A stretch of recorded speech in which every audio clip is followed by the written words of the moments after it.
good open week. I felt like, again, we got some things done.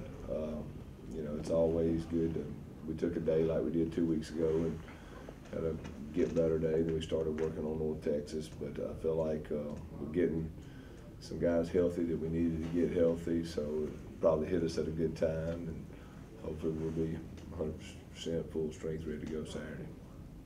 Questions? Mason Fine, really good player. He is.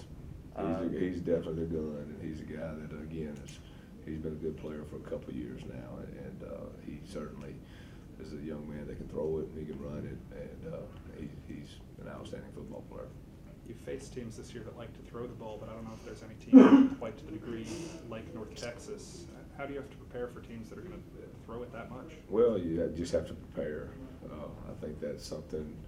Anytime you have a quarterback that throws the ball extremely well and can do those things, you have to prepare. But hey, they can run the ball too. So again, you have to be balanced defensively and make sure you're not only stopping the pass, you're stopping the run. And I think good quarterbacks make you do that. They make you prepare hard because he is a talented young man that does a lot of good things.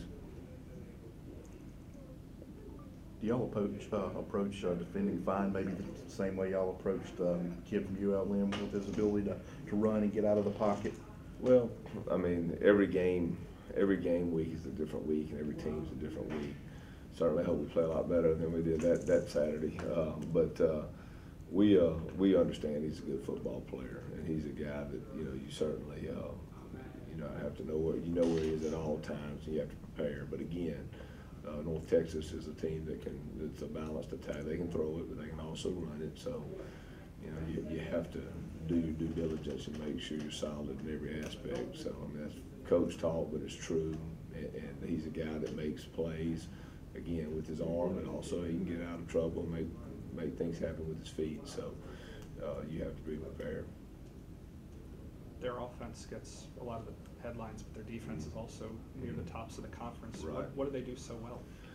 Well, they're a football team. I think that again, they're a physical unit. That they play fast, and I think that's something that they do extremely well. Give you a lot of different looks, and they make you work on the offensive side. So again, they're a good football team. I mean, their record indicates that they're 5-1.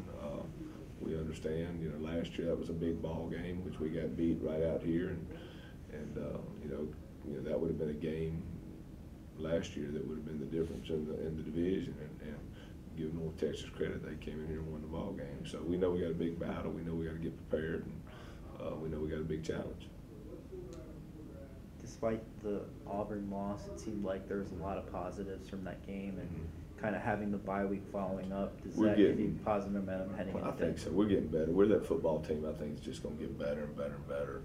Again, I said that earlier in the year, and I had that feeling, just with Jack we had a new quarterback, we had some young receivers, young running backs, and you just knew. And I think we're seeing this about mid-season. We're a football team that, I think, that's what we have to do. We just get better and better, and I think we're a team that, again, is. Like I said earlier, I like this football team. We're a talented football team, and I don't think we've even come close to playing our best football yet. Can you name a group maybe that's maybe over? I guess maybe your expectations are meeting it more than what you originally thought they would on. Other than one Saturday, I wasn't happy about two or 3 weeks ago. I think we're playing good football. We gave ourselves a chance to win at Auburn. I mean, if you look at the game, and we had a couple plays here or there. I mean, it's kind of ironic. You look at the Auburn State game, and whether that touchdown before half or the kid reaching for the fumble, those are 14-point swings. Those games can go either way. And I felt like we had that at Auburn. We had some swings there when we hit Tim on the crossing route, all of a sudden now you might be talking about a 2 or 3 point game, and we had also had a big mistake in our kicking game that had kind of led to some points, but you go in the point where now we're with 4 or 5 minutes to go, we're down by 2 or 3 with the ball, and we have an opportunity on a couple of deals, we don't capitalize. So football games play out different every week, but you just can't each week's different. You have to prepare and you have to be at your best. So, again, I've been pleased with the way we've played. We just have to continue to get better. And I think this is a football team. Like I said, I don't even think we've come close to seeing our best game yet. We're going to be better, I think, each and every week throughout the season. So that's what I'm excited about, just watching these guys grow. A little different caveat this year with the new red shirt rule. You've now played 4 games. Mm-hmm. Have y'all had to just sit down as a staff and try to decide kind of a plan for some of these guys that, Well, you do, and the tough thing with football is, and I'm pretty open and honest with this, all the team comes first always. That's just the way it is, but if you can, you will. If it's something that, you want it to be the best, but sometimes, the team has to take the precedence, and so, but there's certainly some guys that we're going to redshirt. There's going to be some guys we're not going to redshirt, and we're going to play. So you just have to look and see who's ready, who can help you win. If those guys are ready and able to help you win, they're going to play. If you feel like, they're not quite ready yet, you're going to redshirt them. Have you, I don't know if you know it's proud college football or not, but it just seems like so many kids are using this rule now.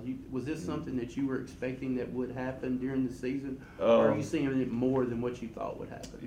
It's something, to be honest with you, I don't know if I could say I knew this or knew that. It's just something. It is what it is, and that's the way you have to adjust with it in football.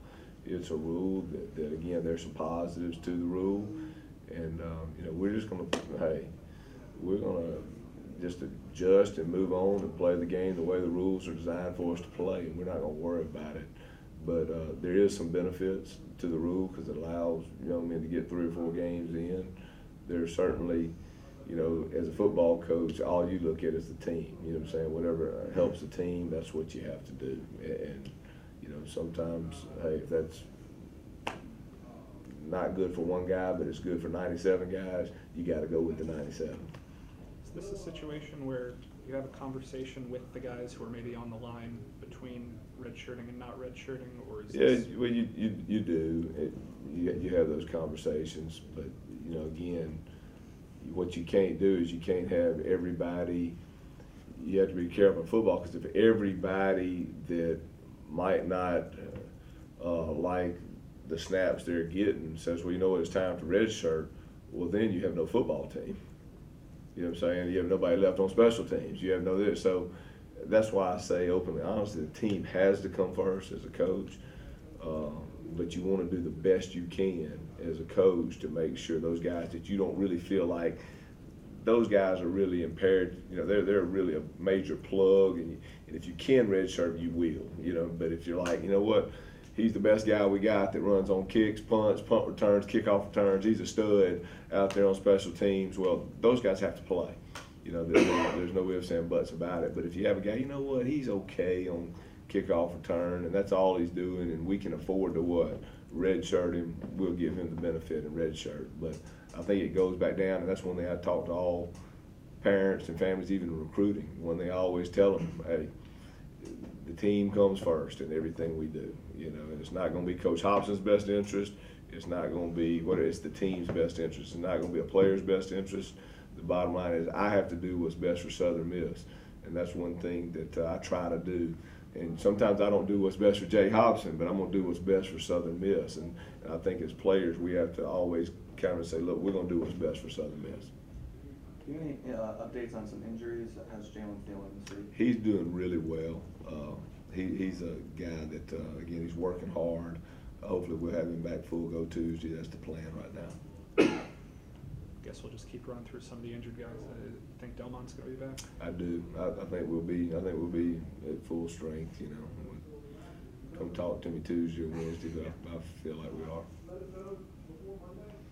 Anything else for Coach? Coach, thank you. All right, guys. Thanks.